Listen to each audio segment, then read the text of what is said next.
Welcome to Beyond the Ocean. Here's a clip from today's guests. You think about like an urban environment, and there's nothing sort of further removed from the natural environment than like a big, sprawling urban context. And you think that, and I think that's part of, again, the fear here is that if we're moving further and further away from the natural environment, what is that going to mean for the surfing community as understood by these guys? And I guess it's links to the kind of foundational experience of surfing, which has traditionally taken place in nature. What I do find interesting here is his reference to Kelly's wave pool making surfing 75% less interesting, which is kind of hilarious on its face. And having attended a couple of surf ranch professional competitions, I kind of have to concur, and that's not to cast shade on what it might be like to ride that wave. I'm sure it's completely amazing. It looks completely amazing. But in terms of watching a surfing competition, it did not grab and hold my attention on site for particularly long. Caught my first tube this morning, sir. Welcome to Beyond the Ocean, the podcast exploring surf parks and the impact of technology on the future of surfing.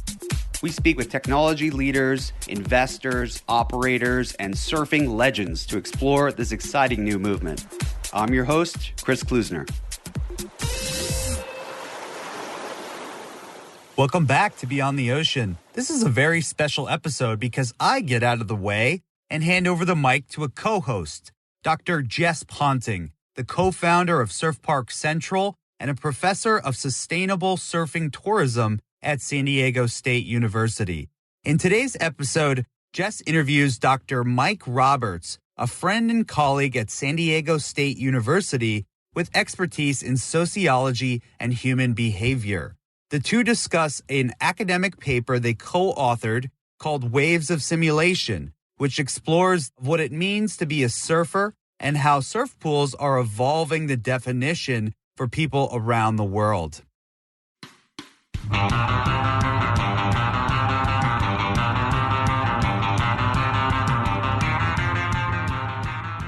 Hi everyone, and welcome to Insiders. Today I am speaking with a colleague and friend of mine, Dr. Michael Roberts. Mike, could you give us a bit of an introduction, background about yourself?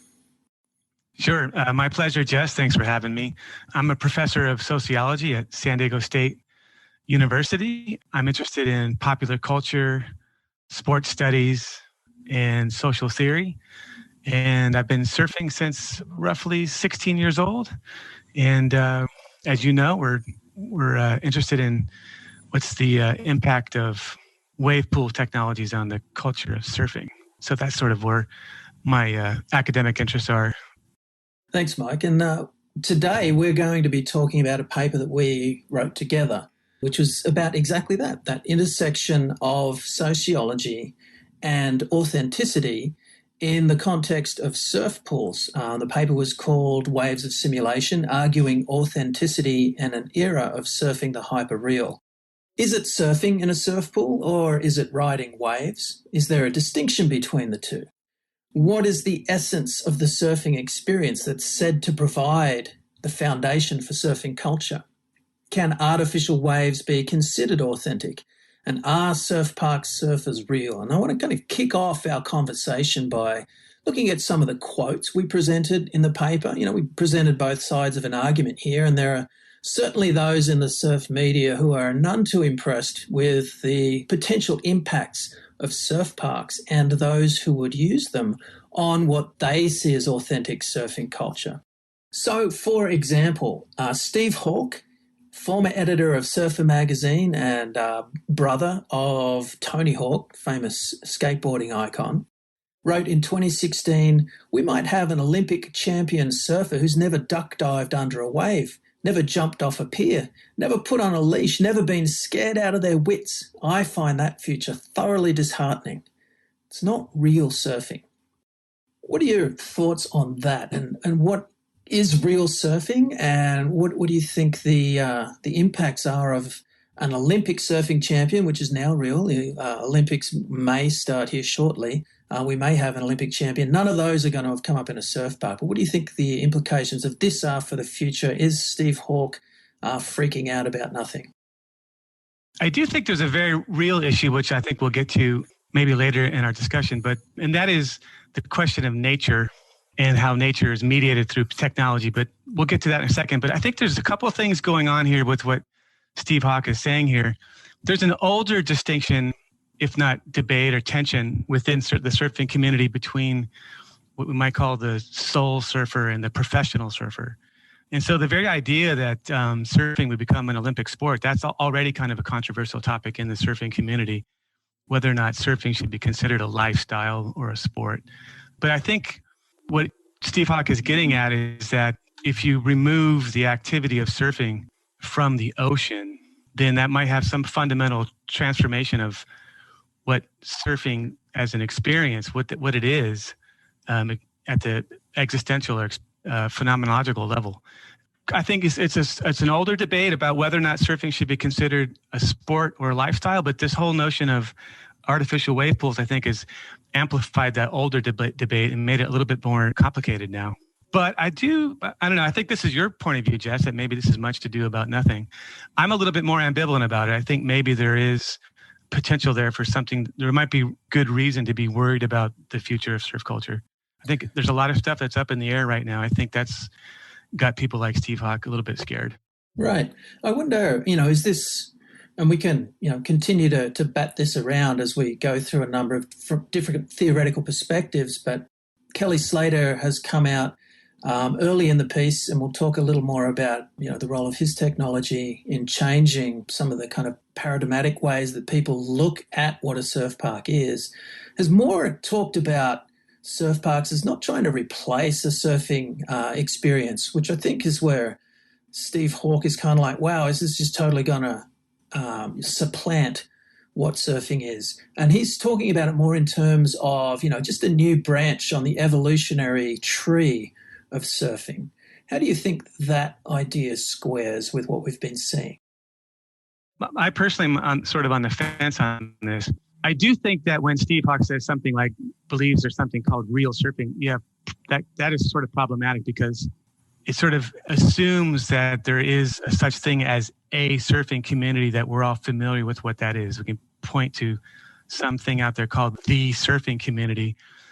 And that's problematic for all kinds of reasons having to do with gender and race, those kinds of things we can go into about, which sort of historically, which groups of individuals have been able to claim authenticity amongst all the diverse groups of people who are surfers. It's hard to pinpoint what exactly is the surfing community.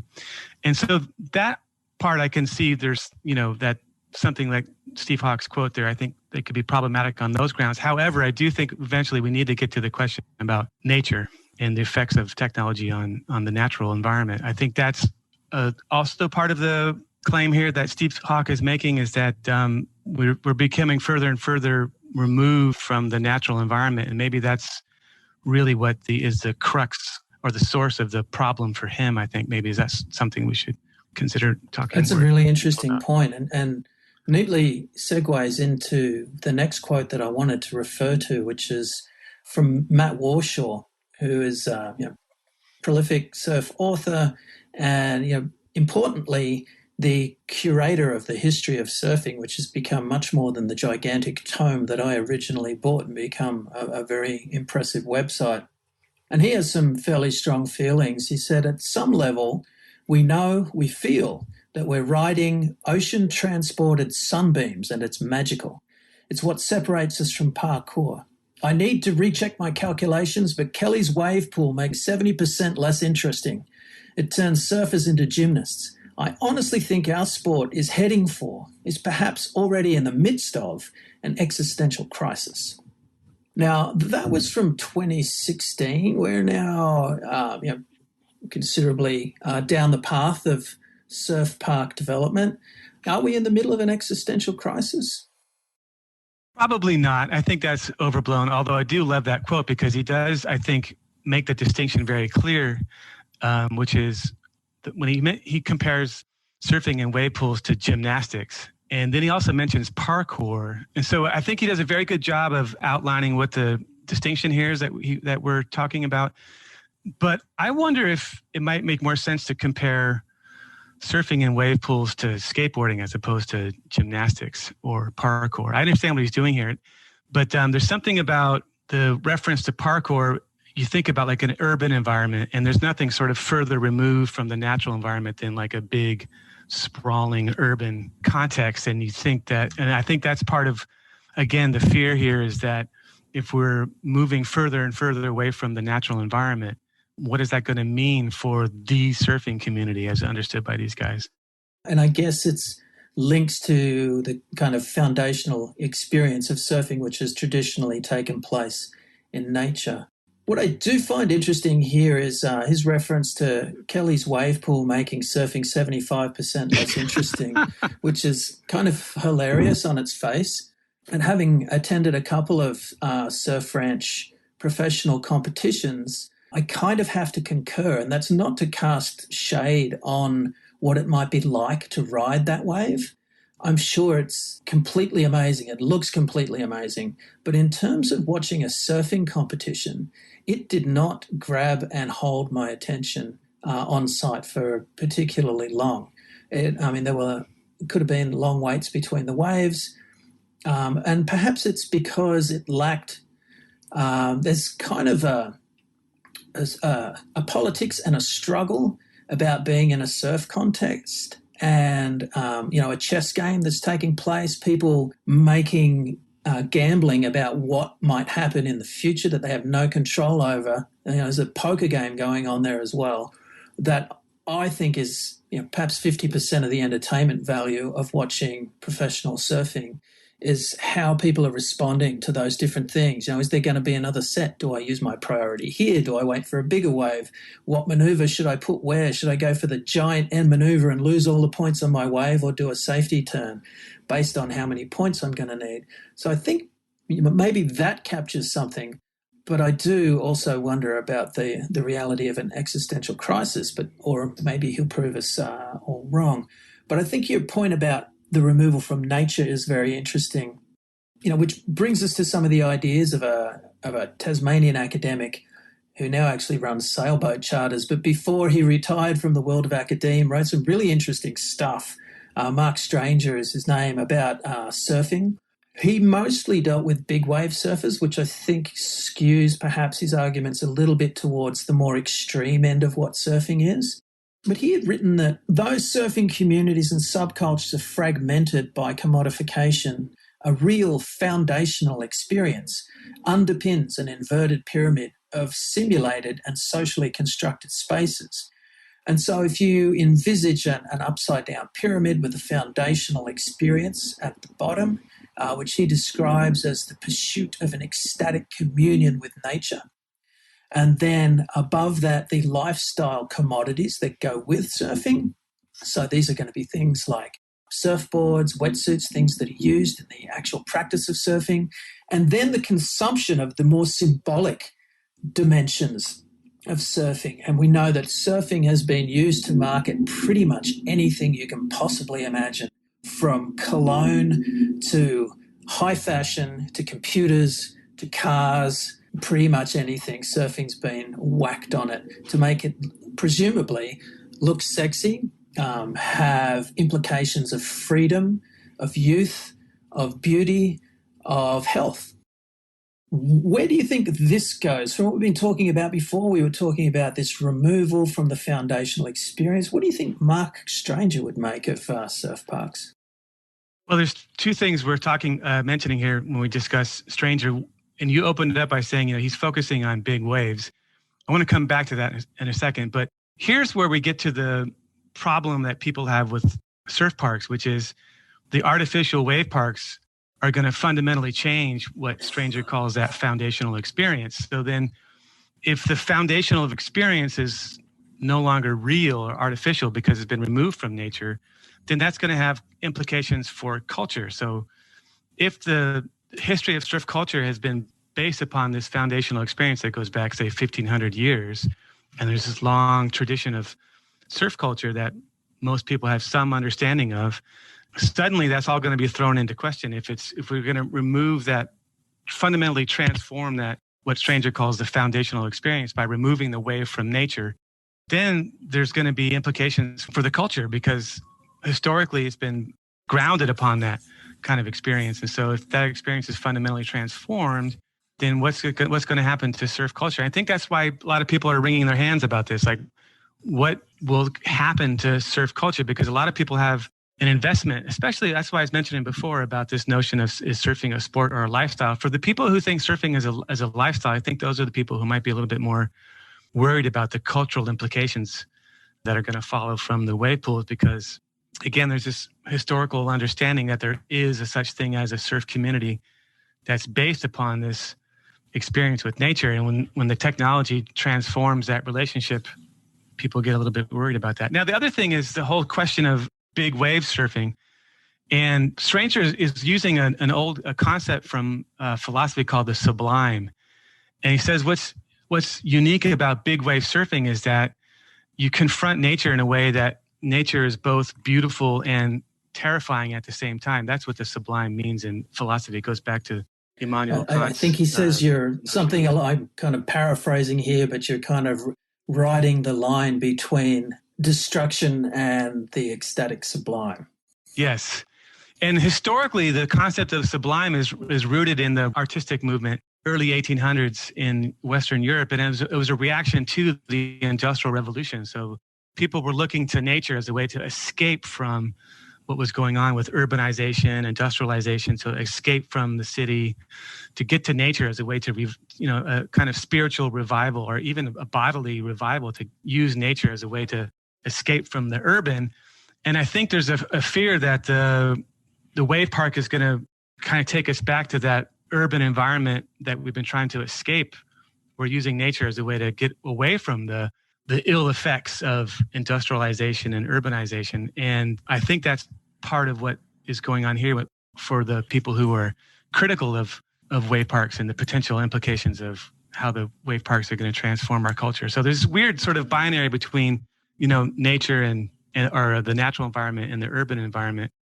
And what happens when we take the foundational experiences, which is supposed to be in nature, and now we're putting it back in maybe potentially an urban context. How's that going to change the culture? Right. And I note that you kind of link that to the spiritual implications of surfing in nature. And I think we'll come back to the idea of, is it necessarily the way it plays out, or does having the ability to have a surfing experience, albeit simulated in an urban environment, is that another opportunity to escape from the negative components of an urban experience and have an escape that isn't bound by the tyranny of coastal access? But I'd like to explore the idea of spirituality and surfing for a moment. Bron Taylor is a professor in religion and nature, and he wrote that a significant part of the evolving global surfing world can be understood as a new religious movement in which sensual experience constitute its sacred center. I think that's quite real. And when he talks at greater length about this, he talks about people feeling larger, part of something larger than themselves, having interactions with large oceanic mammals, all of the other kinds of feelings that spirituality is able to plug people into and essentially have positive benefits for them. What do you think this means when we reproduce waves in surf parks? Are there potential links to these spiritual benefits? I think that's the $64,000 question right there. I think that's where it becomes a little bit more complicated. And I don't know, I'm sort of ambivalent on that one.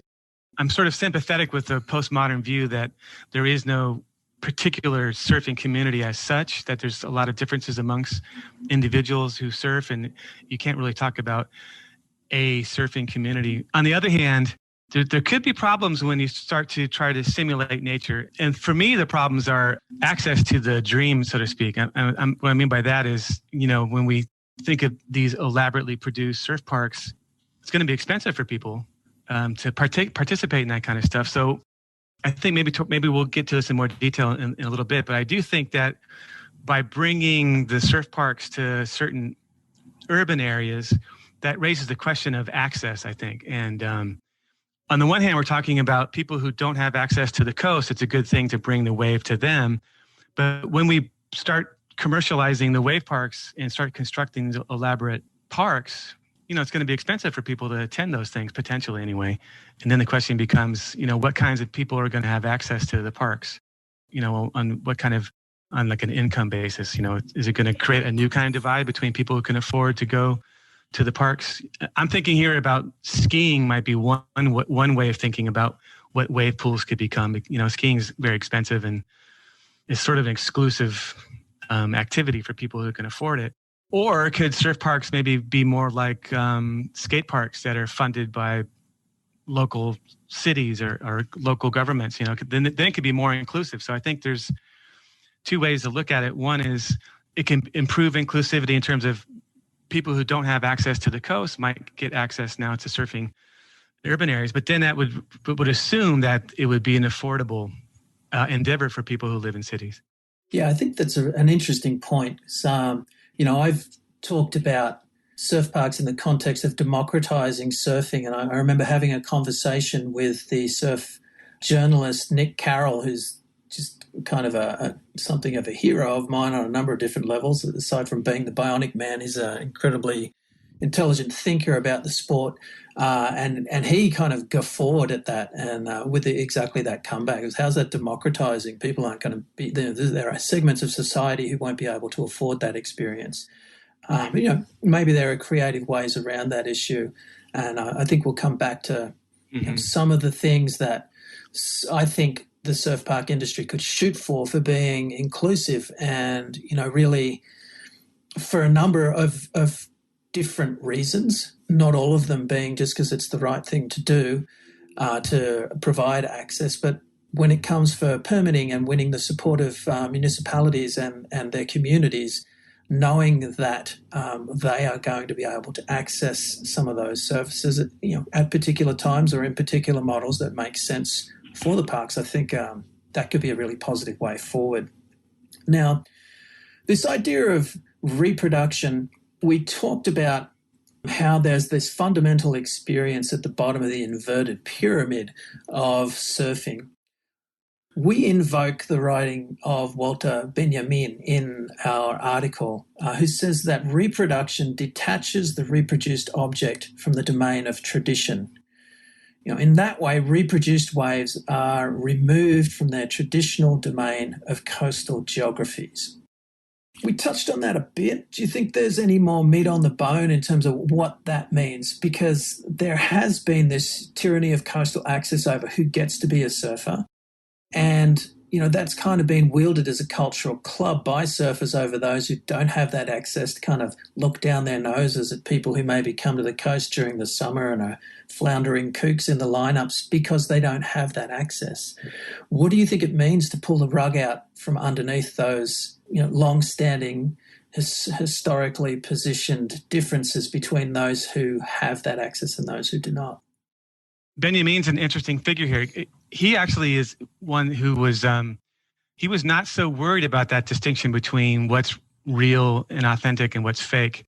And so we were talking before about the democratization of surfing, and Benjamin's an important figure to refer to when thinking about that, because he was interested in photography and movies and film. And his argument was that through new technologies like photography, he's writing in the 1930s, 1920s, and he's arguing that these new technologies, photography and cinematography in particular, he says it sort of allows common people to enter into the exclusive world of artists. That people who have a handheld camera now can instantly become an artist, because photography is a way to represent nature that doesn't depend upon the older forms of representation like painting.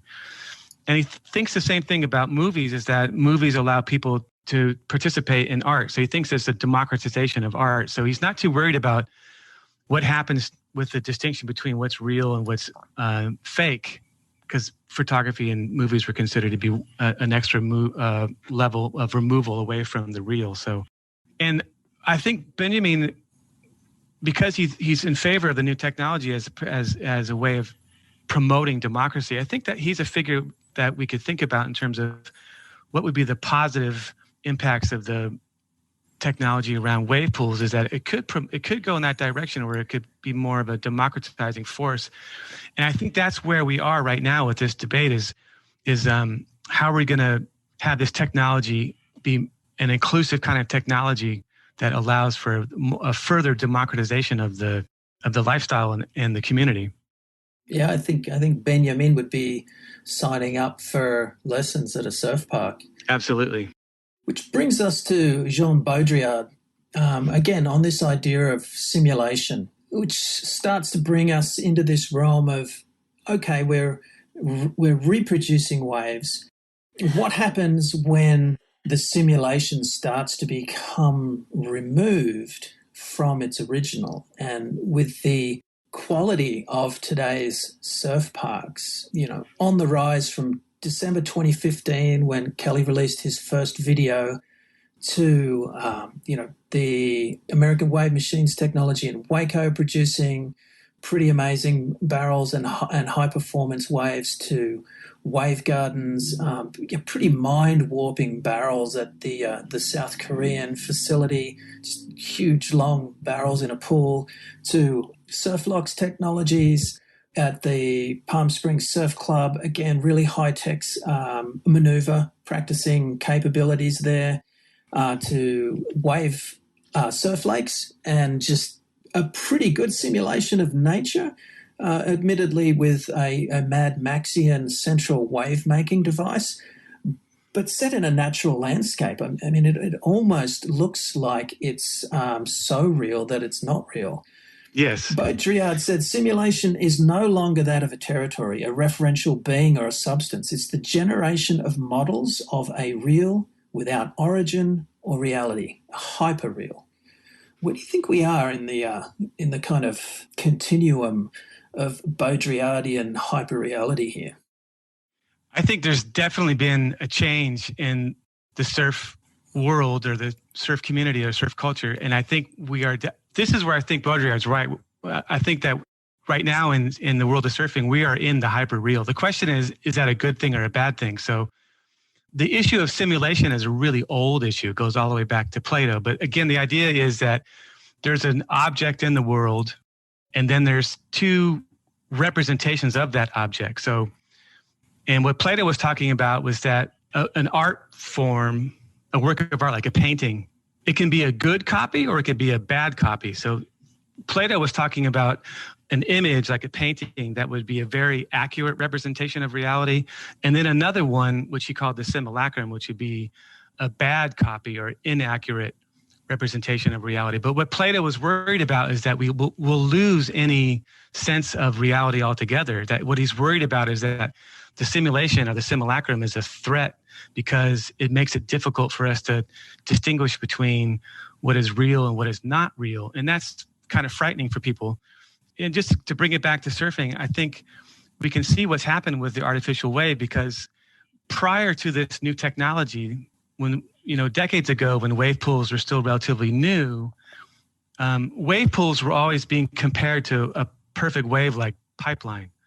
I'm thinking about a popular movie from 1987 called North Shore, and it features a character named Rick Kane, and he's a surfer from Arizona, and he wins a contest surfing in a wave pool in Arizona. But when you see the footage of him surfing in the wave pool in Arizona, this is back in, like I said, 1985 or 6.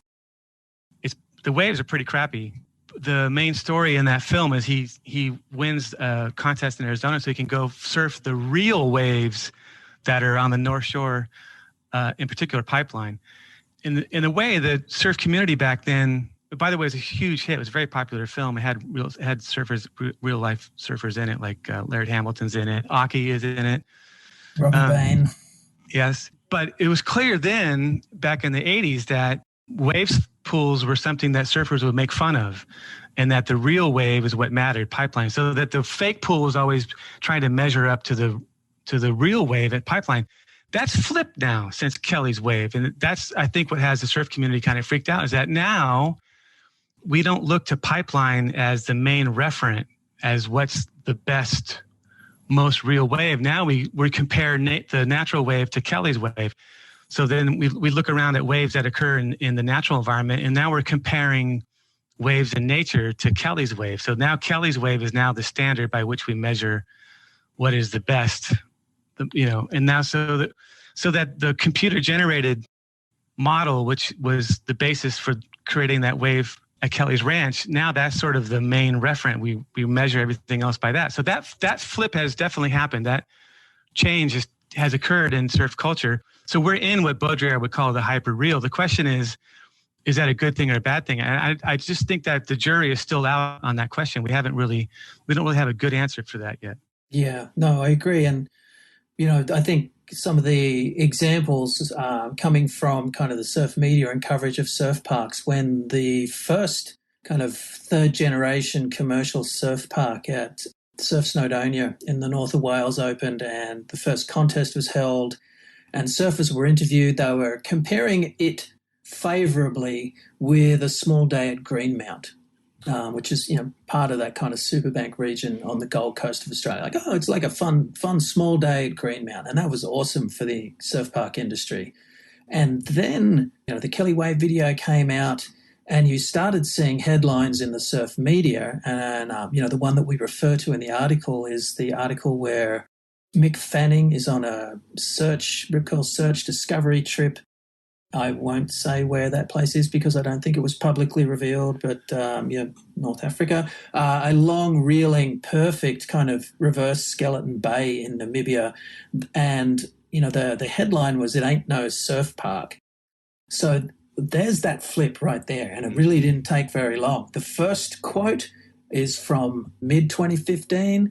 End of 2015, Kelly's video comes out, and almost instantaneously the flip switched to the way that we think about these things. And that is a dramatic, paradigmatic cultural shift that happened almost immediately. Yes, agreed. And then Surfer ran a piece where they invited Mick to come and ride Kelly's wave. And then the question was, again, now Kelly's wave is the main reference. So we're using Kelly's wave to measure now waves in the natural environment. For sure. And I think in the meantime, we've seen other technologies step up to that same bar, and hence the kind of broader use of surf park as a referent to these unimaginably perfect waves. Does nature measure up to that? I have a quote. We have a quote in the article from a comment from an article on surf parks. I'd just like to read it and get your take on this. "The world likes the idea of surfing precisely because it takes place in wild, beautiful spaces where you risk getting eaten alive or drowning. It's one of the few activities that can actually connect you with your soul. Queuing with your board beside a concrete pond in your wetsuit surrounded by surfers aligning their GoPro mounts and starting their trajectory trackers will confirm that your soul has been bought. So good luck with your wave ponds and Olympic bids. Now fuck off and leave us in peace." Where do you think that kind of sits within the tension? I mean, it's somewhat explicit, in more than one way, double entendre there. What is that telling us about the way that some parts of surf culture are receiving these messages and these cultural flips? Like I said before, I'm ambivalent about this issue in general, but in this quote, I think it's right to the kind of ambivalence that's being experienced across the surfing community.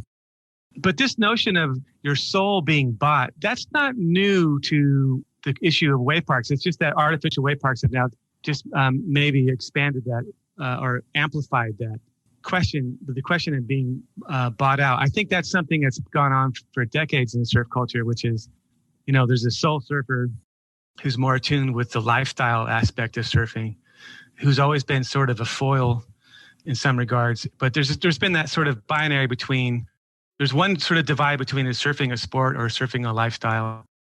But then there's the other divide, which is, when the lifestyle becomes commodified, and that's, I think in this quote here about your soul being bought, there's always, I think, been a fear amongst the soul surfers that when surfing gets commercialized, there's something somehow the culture is going to be degraded somewhat when the culture becomes commodified. That's an older problem going back decades. I just think with the rise of this new technology around surf parks, I think that there's maybe that question of commodification and commercialization of the cultures now even more amplified, I would say.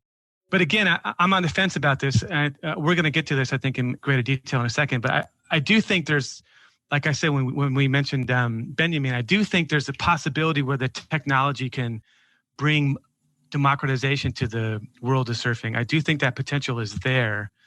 On the other hand, I do see what this person here in this quote is saying about he's worried about the commercialization and the commodification of the lifestyle that when you bring in big money into the surfing world, that's going to create other kinds of divisions, that we see in other kinds of sports. So I think there's some legitimate concern there that this person's trying to voice. Yeah, I mean, it's describing a dystopian nightmare of surf parks. And, it kind of raises the idea, well, if you don't like surf parks, don't go to one. And I guess that's kind of what he's saying at the end there, just go away. Yeah, leave us in peace, yeah. Yeah, leave us, people who are, feel connected in a spiritual way with the ocean and find anything less than that to be offensive, by all means. There are alternative views, though. One that we refer to in our article comes from Greg Webber, who has a wave technology, yet to put anything in the ground, but he's a visionary in many different ways. From surfboard design, he's created surfboards for the very best surfers in the world, historically and currently as well, with really breakthrough revolutionary designs, and his vision for his surf park technology is no different. So I've always been interested in Greg's views on these things because he's an out-of-the-box thinker, and for him, he said the critical thing that surfers look for is really just the wave itself. It's so narrow, it's ridiculous. The experience of doing it is fundamentally a transformation of your sense of place, because while you're doing it, time is distorted. Place is irrelevant in the moment. It will come down to, are the waves good? And I think in this there's overtones of Csikszentmihalyi's ideas of flow, of peak experience, which really do kind of remove the individual from place through the intensity of the experience and what's happening. To me, this is a bit of a window into how surf parks will change the surfing experience, because it does allow much more access to those parts of surfing which provide flow experiences. I think you're going to miss some of the other parts of the surfing experience, the more meditative components of sitting, waiting for a wave, chatting with people, the frightening experiences of getting smashed by a cleanup set, but you are going to still have this part of the experience. And so there is an argument here that Stoke is Stoke, and some of the other people I interviewed for our article agreed with this. So what are your thoughts on this? I like bringing in Csikszentmihalyi's notion of flow. I do think that's a good way to look at it, because, and I'm thinking about, there's another book that was published recently called The Blue Mind by, I think, a marine biologist. Wallace Nichols, yeah. And the subtitle of the book is Being Near, On, or In Water. I think that's the subtitle, and how that has benefits for your mental health.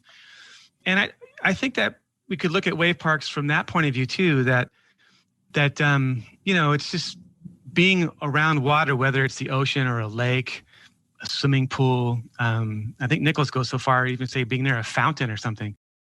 There's something calming and about water and this notion of flow. And I think wave pools can provide a certain kind of experience that would be one where people can tap into that feeling that Wallace Nichols talks about. He calls it the blue mind, where it kind of, as opposed to what he calls the red mind, that is characterized by stress and anxiety.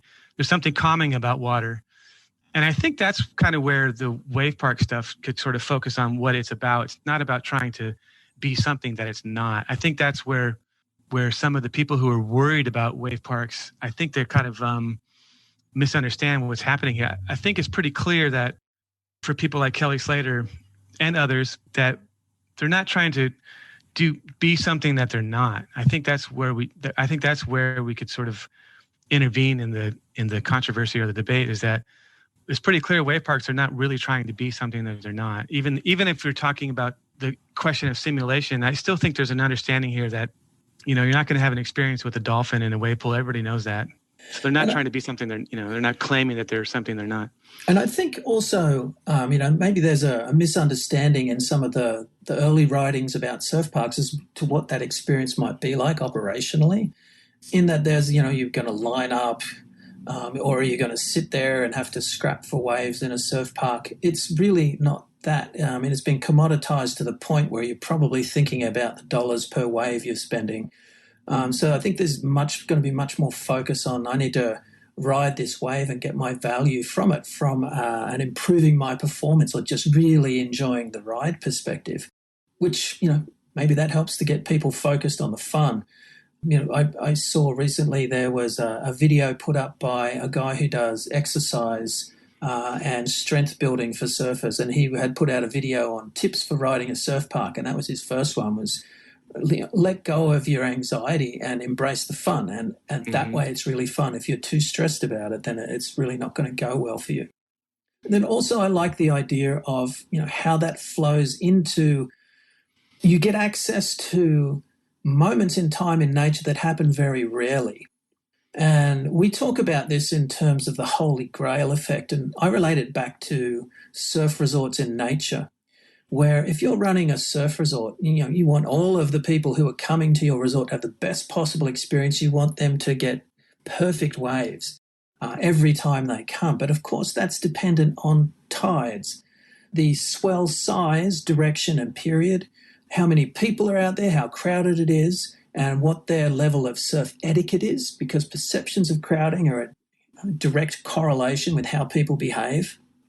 It's related to hazards in the water like currents, rocks, reefs. Rogue waves can make things unsafe for people. Cleanup sets, stingers, sharks, the possibility of drowning. All of those things impact the experience of people at surf parks in nature. And I've had conversations with surf resort owners who would say things like, if only we could control these components and we had perfect waves all the time, then everybody would be happy. And as surf resort owners, we would be swimming in cash.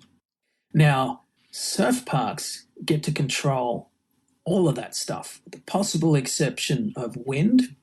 They do have the opportunity to orient their waves, so that prevailing wind directions are offshore, depending on the size and shape of their lot of land. But a lot of this is controllable. What does that mean for the average surfer and then new surfers, do you think, to have this Holy Grail effect where surfing conditions are more or less perfect within certain parameters at the touch of a button for the price of admission?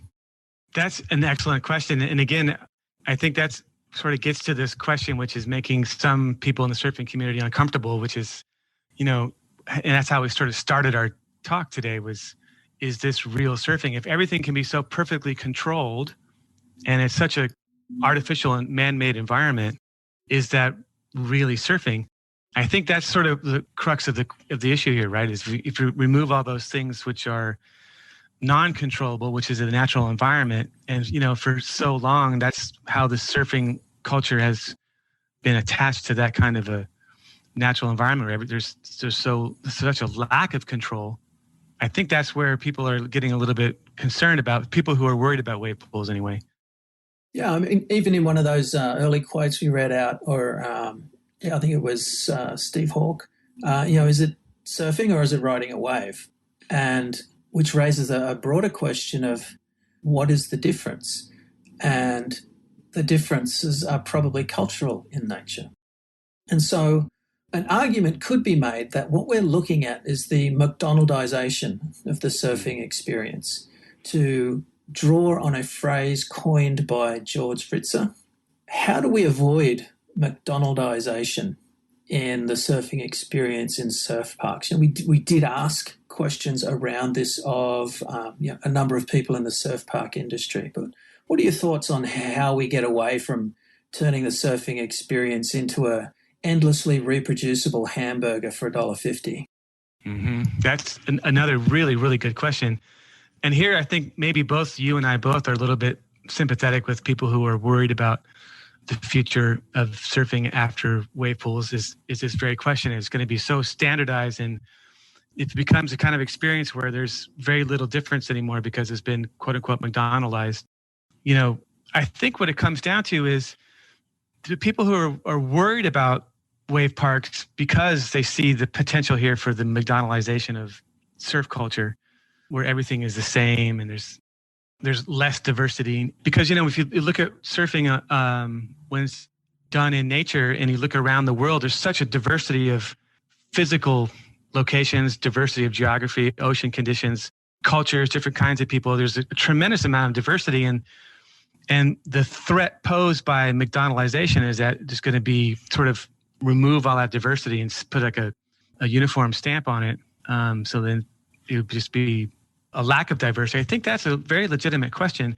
But here's where I'm kind of optimistic. I think that when people use the pools, I think you can never really predict the ways in which people are going to consume what's been given to them. So this is an older debate within academics about when we think about consumer society and mass culture, is when people are consuming mass culture, does that mean we're all going to be sort of dumbed down into one sort of lowest common denominator kind of thing? Is mass culture a way in which we lose diversity?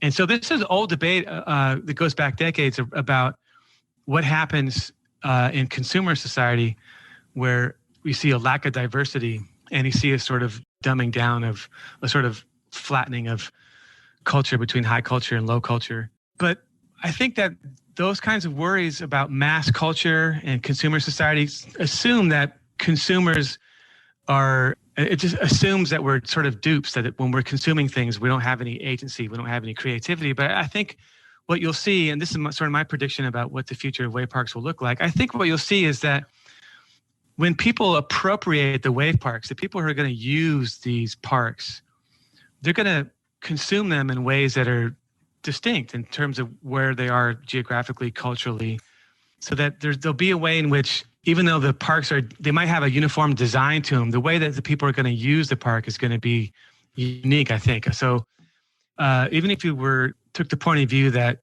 there's going to be, the parks are going to have the same design, there's going to be a sort of universal formula that gets reproduced, like what the worry was about mass culture, that would be just based upon a formula but get the same stuff over and over again.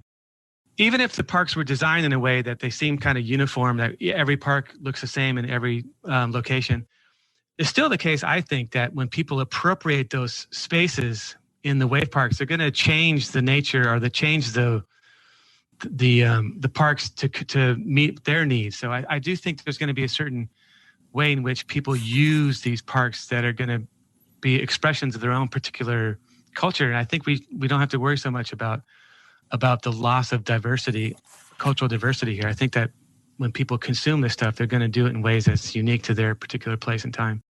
I would agree with that. And I think that, wave technologies, I think, have an innate understanding of that, just in terms of who are their markets. They're taking a more raw business approach to this.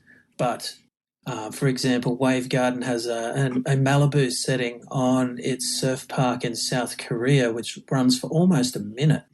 And it's just a perfect, peeling, longboardable, Malibu-esque, kind of need a stomach-high Malibu day. And it looks wonderful for, South Korea has this kind of celebrity-led emerging longboard scene, and it's just perfect for that. I can see that really exploding.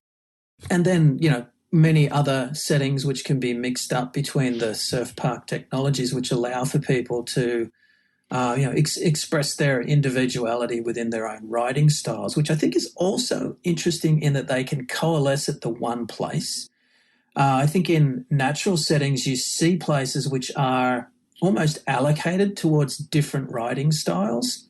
So think about the pass in Byron Bay or Tourmaline in San Diego, San Onofre. The difference between old mans and lower trestles is pretty stark. For those not familiar with those breaks, I'm describing places that are almost exclusively longboarding breaks, or places where you might be super expressive as a longboarder, and that's okay.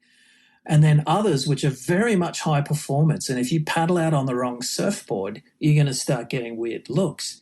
And it's part of the kind of dominance and control of the hegemonic gaze of the modern surfer, in different places. And maybe surf parks are a space where that starts to break down. Some of the folks that we spoke to about these issues talked about the importance of design and you alluded to that as well. I think grounding in the local might be an important way to avoid this idea of McDonaldization, at least of the kind of overall theme and feel of a place, and to have it become disembedded from its actual geography. And we'll talk about that in a moment in the context of Nirvana Vacation. But I think that idea of localization as part of globalization, where the local can be celebrated within something where the wave installation may be similar, but the way that it's presented is different. The staffing and business culture was also mentioned. So you have surfers involved. I don't know if that's endlessly reproducible across the world as surf parks proliferate, or, perhaps even desirable if you're looking to expound upon the inclusivity of the sport. But we'll see. The wave variability, I think, gets away from the idea of, okay, here's another Big Mac, another Big Mac, another Big Mac, another Big Mac. People like Big Macs. It's a very successful restaurant chain. But there is also something to be said for being able to customize that somewhat as well. And technologies have responded. We also heard that the idea of skills progression is going to be important. So, there's no way to I guess there is, progress your way through a McDonald's menu. You can start with a junior burger and work your way through a quarter pounder to a Big Mac. But the idea of, people, we know that the surfing experience is somewhat addictive. And that starts, I often remark that it's fun whether you're on day 1 or 10,001 of your surfing career. But there does need to be something to draw you through that. And if all you were ever producing was ankle high kind of piddlers, then that might get old quickly. But the way that a lot of these have been designed is to have 3, 4, 5 stages of progression in terms of the difficulty of waves. And that was something that the people we interviewed thought would be important. Diversity and inclusion is the last bullet on this list. And I think that the idea of it being more inclusive of women is super important. And the idea of it being more inclusive of people with different levels of ability, different types of ability, based on the ways that their bodies work or don't work the way that other people's do, or the way that their brains work or don't work the same way that other people's do. And I think those are really exciting populations from both a business perspective for surf parks, but then also just generally to get involved in surfing. What do you see the potential for there? That's where I think the technology definitely has potential benefits that we can see. And so I guess I'd be more optimistic around because of that. So those are reasons for looking at how we can expand upon diversity in the surfing community for sure. Again, I think when we get to the diversity and inclusion thing, I think we have to expand that out a little bit and talk about, so far it's mainly in the private sector that this stuff is developing. And what I'm wondering about in the future is if there might be a way in which the public sector can get involved in it too. That's why I mentioned earlier in our discussion about thinking about looking at the future of surf parks and saying, is it going to look more like skiing, or might it look more like skateboarding, or will it be both? Because when we talk about diversity and inclusion, I think if we think about it along the models of skateboarding, I think skateboarding is a more diverse community than surfing or skiing. And that mainly has to do with questions of economy and income. I think skateboarding is just more accessible for people with lower incomes. And you can see the ways in which skateboarders have been able to turn a rather bleak urban, for some skateboarders, can turn a rather bleak urban environment into something more creative and positive. And I'm wondering if that's potential there for wave pools too, that if you can put a publicly funded wave pool in a particular kind of urban environment, that it might resemble more of the skateboarding culture, where you can see more diversity in terms of income and class, that kind of diversity. For sure. And I think there appears to me to at least be the potential for that kind of a project should a government come on board in the right kinds of ways with a public-private partnership, perhaps providing land for free as part of a deal with a commercial operation. Mm-hmm. And in return for kind of it being a public-private partnership on that kind of a scale, requiring some level of public access for particular groups who are maybe not traditionally involved with surfing, who are maybe economically disadvantaged and wouldn't necessarily normally be able to take advantage of those services and actually have those be available to people from all kinds of different backgrounds. I don't see why that isn't possible. I'd kind of be shocked if that kind of a model didn't come into play, particularly as surfing becomes more important in terms of the Olympics. And that sometimes is a key to unlock government funding from different departments from a training perspective, and also from that inclusivity and diversity perspective of, okay, how do we get athletes involved in sports that have Olympic recognition? And then, who knows, in the future, maybe that starts to feed into college scholarships or anything as the sport becomes more, what is the right word here, elevated in those levels to the pantheons of Olympic inclusion. It's a bit silly, really, but that could well be the result. We've already seen the Chinese government come on board and build a facility for Olympic training. So I'd be shocked if that didn't propagate over time. Maybe slowly at first, but it'd be nice to see those kinds of projects get up. Interesting to see how that plays out. Indeed. So I mentioned Nirvana Vacation before, which is a way that I talk about the disembedding of surf breaks in nature from their geographical boundaries to become this kind of ubiquitous, floating, socially constructed space that anchors itself to actual geographies for periods of time, while certain symbolic elements are kind of checked off on a checklist. And then ultimately some of these fall apart and Nirvana, the surfing Nirvana, moves on and the reputation of a place becomes tainted. And I've compared it in the past with the idea of Shangri-La, based on the book Lost Horizons by Hilton, which talked about this hidden valley somewhere, maybe Tibet, maybe somewhere else, maybe China, where there were people who, essentially had extremely long lives and who lived an idyllic lifestyle. But once you found it, you could never find it again if you left. And that has become a tourist attraction. And as people discover these new kind of remarkable, unique valleys, it's like, oh, this is where he was writing about. This is Shangri-La.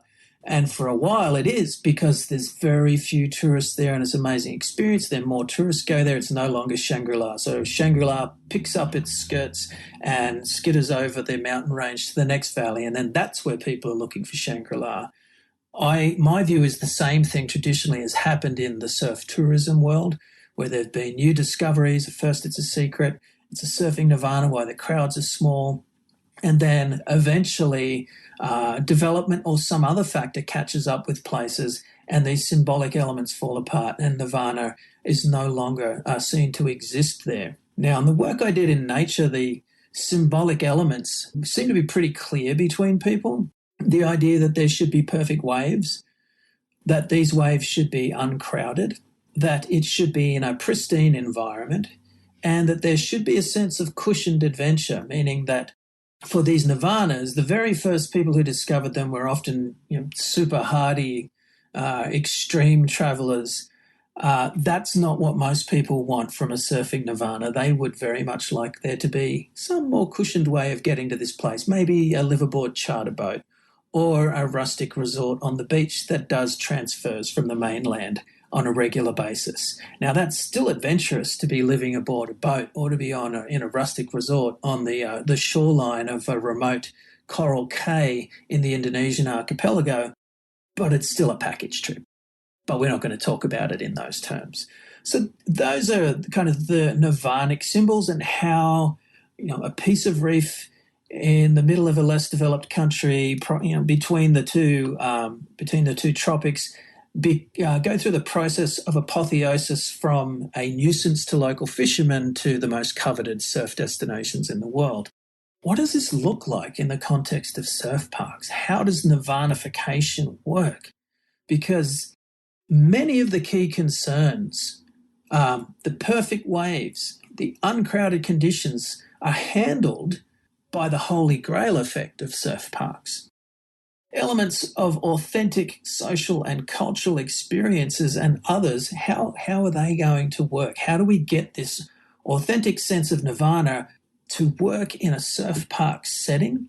And I'm not suggesting that what we want to do is create a socially constructed space that has no geographic anchors, but how do we create something that feels authentically like an amazing surf destination? Now, that's a great question.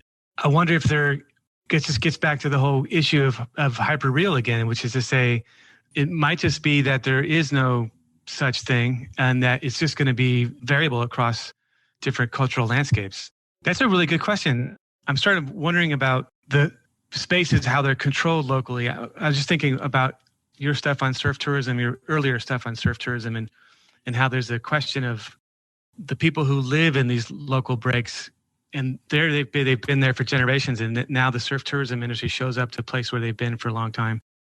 I wonder, do you see a dynamic like similar to that working out with wave parks, where you can see there's a local community that's been there for a long time, and then the developers are coming in to create this space? I'm kind of going on a tangent from what you were saying, but I'm thinking about, because you were saying there's some parallels there between the surf tourism industry of going to these exotic locations out there and how there's some comparability to the constructing these artificially with surf parks. But I can't help but thinking about putting these parks in places where people are there, right? And how that dynamic plays out. Yeah, I think that's really interesting. And there's examples of that. We do have some surf parks that have been in the ground for a while now. We can see how they impact. I think there's a couple of key differences in that they can be anywhere conceivably. And we've got them everywhere from, being dug in the deserts of California to the Swiss Alps. So geography is less of a constraint, but the impact on communities, I think, is an interesting thing to consider. So, we know that the first third-generation commercial surf park, Surf Snowdonia, a wave garden lagoon in the north of Wales, was built in a depressed town that was formerly home to an aluminium smelter. It had suffered from a dam breach up in the Snowdonia mountains that had gone through the town, killed some people. Luckily, most of them were at the cinema at the time. Otherwise, more people would have been killed, but the aluminium smelter had subsequently closed down. The town was in an economically depressed state. There wasn't a lot going on. The surf park came in, cleaned up the contaminated land, and created lots of pretty good jobs for people in the area. And you have some really interesting offshoots from having that park there. You've got local people I met a couple who were photographers there. So they spend their days going from one end of the pool to the other on Carver skateboards, taking photos that they sell to the surfers. They learned to surf in that pool. They're quite good. I'd say, early intermediate level surfers, and that all happened there. They're not that good in the ocean, they say, because they can't read the ocean at all. They can't tell what a good wave looks like. At Surf Snowdonia, you just wait, you hear the noise, you begin to paddle, and the wave picks you up. So they have no wave knowledge, which is kind of interesting. But from that community perspective, in that case, I think it's been, roundly a positive. It's breathed life back into that community, and the whole area has really regenerated itself as an adventure tourism destination. Other areas, the impacts are going to be, kind of weirder. Waco, Texas, the Cowboys are showing up to a surf park. There are guys there who've learned to surf in that pool and are now doing aerials on a regular basis. I think that's really interesting to see a cowboy subculture, which is, there was some overlap of Western cowboy subculture and surfers in Southern California. I'm thinking of Dale Velzy, for example. But interesting to me to see a distinct subculture like cowboys suddenly now are included in the surf community. They have their own their own sort of brand of a new kind of surf subculture. I think that's really fascinating. I think that's one of the things that's really interesting about the future of wave parks is how you're going to see, I think, an explosion of diversity in different kinds of surfer subcultures that are going to be emerging from these different local areas. I think the whole cowboy surf aesthetic is really interesting. For sure. I think it's something that could really take off. It has some pretty promising, I think, fashion and art overtones that could be explored. I also think there's something interesting, and maybe we can segue now to just kind of rounding things off by thinking about what does it all mean, this idea of simulated waves in simulated environments. To me, there is opportunity here to link these things, and by these things I mean these surf parks, to the environments from whence the foundational experience came, to link the simulation back to the original in interesting ways that I think could benefit both the environments and places that are the foundational, that provide the foundational experiences, and then also that provide a value add for the consumer of the surf park experience by plugging them into something greater than just showing up and eating their surfing hamburger. It's not just about the wave Big Mac. There's something bigger than that. You're part of an agricultural system, but in this case, you're part of a surfing ecosystem, and you're part of a community of people who absolutely love doing this thing. So I believe that a real value add for surf parks would be to make and create opportunities for people who surf there to link into coastal and marine ecosystems and the challenges that they face. I'm thinking things like Surfrider Foundation, Save the Waves Coalition, in the training of people, in the lessons that are being provided in surf parks. I think a couple of other things are really important: to be schooled on the history of surfing, including its pre-colonial history, and to be schooled on surfing etiquette in the ocean, so you know how to behave, and surf parks are not complicit in the existential crisis and destruction of surfing that some of our early surf commentators had talked about. And then this idea to plug into that global surf community, do something good for these ecosystems that you are distant from, but which this simulated experience is evolved from, and maybe the culture as well, as in the pre-colonial cultures, respecting and learning about that, and plugging into those environments and those cultural roots. I think that could be pretty powerful.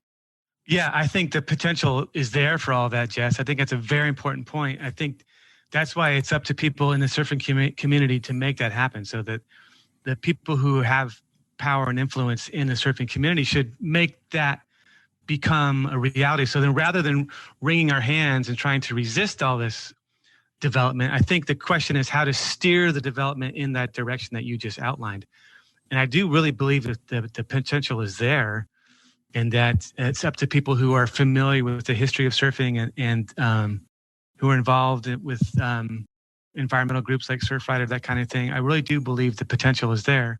And now we're kind of coming back to the question of nature, which is, I'm glad we came back to that, because that's what I really wanted us to get back to at the very beginning, which is, I think a lot of the people who are worried about the future of wave parks would be that if we become more distant from nature, then somehow that's going to be just going to add fuel to the fire of climate change and all that kind of thing, destruction of the natural environment. But I think the point you make is really good, is that we could see that maybe there's potential here for the opposite. We can connect people through wave park experiences. We can get people to care more about coastal environments in the ocean and the natural environment, that kind of thing. I think it's a really good point. But the other thing too is, the whole issue of diversity, like you mentioned before, around the question of colonialism, race, gender, these kinds of things. I do think that the wave park experience could develop in a way that we promote these kinds of social and cultural diversity also. And I think that the potential is there for all that stuff. I really do believe that. I just think that it's up to people who have a current stakeholders in the surf community need to see these potentials and make that a reality, rather than focus on the dystopian potential, which, it's there, but it's up to us to make sure it doesn't become that dystopia, that we need to focus on using this technology to create the kind of world that we want to create. And this technology can make that happen. It's up to us to create that kind of reality, or hyper reality, as the case may be. Yeah. And I think, a component of that, and, I think part of the narrative of the dystopia of surf parks is the climate change, the energy use, the use of water, potentially in climates where water is a little scarce. And that those are issues that I think, handled well, could also be, solutions could be showcased in this industry, because the narrative around the surf parks and the surf cultural naysayers about them, these are their key concerns. Mm-hmm. As you know, as well as I, from having to spend time looking at comments and conducting surveys of people of what their concerns are about surf parks, these are the main ones. And in securing permitting, getting the surf culture on side, addressing those issues creatively is, I think, a way forward to gain public acceptance of this. And then again, just, this is my own personal bias. I don't want to see surf parks become something that I'm personally embarrassed of. Mm-hmm. And for me, it's really important that energy use is sustainable. And we're already seeing that in the industry. In Kelly Slater Waveco, the surf ranch, clearly uses a lot of energy. It's essentially dragging a train through the water for 700 meters each time they make a wave. But all of their on-site energy is sourced from renewable sources. And they do some on-site solar generation as well. There are really creative solutions to water. The urban surf facility in Melbourne, for example, uses recycled water from the apron of Tullamarine Airport, an international airport, which otherwise is just kind of going polluted into nearby waterways. It's getting treated and used in the pool. Those are just a couple of real quick examples of how I hope the industry can leverage the fact that it is being perceived as a giant environmental polluter and abuser to turn that on its head and change that narrative by being an exemplar of how things like this can be done in a sustainable way. I may be naive, or my glasses don't appear rosy, but maybe they are. But I do think that there's an opportunity for that to take place as well. What are your thoughts of that? Am I drinking the Kool-Aid too hard here? No, because like I said before, I think it's up to people, stakeholders like including us, people who are in the surf community who care about the future of surfing and the future of environments. It's up to us to make that happen. The technology's there. The question is, how are we going to shape it in a way that everybody can benefit from it? And if we just try to resist it and portray it as a dystopian nightmare, then if we say it's going to be that way, then we'll contribute to that coming to be. So it's up to us to make it happen the way we want it to happen.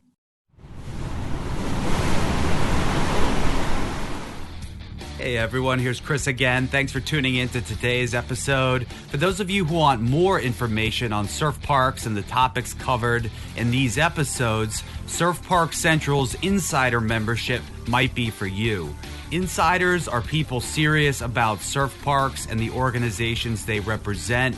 You can join Insiders for a monthly membership fee and rewatch all the surf park summits that have ever happened. You can get transcripts, access to research reports and white papers, even see webinars with special guests like those who visit us on this podcast. So check out surfparkcentral.com/insiders to learn more about this exclusive professional community for surf parks. Check it out, surfparkcentral.com.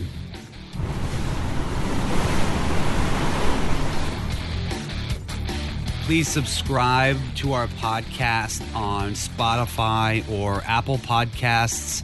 Do leave us a review if you like what you hear. It really helps us to get the word out, get featured, and get more people to listen in. Also, please check out our website, beyondoceanpodcast.com.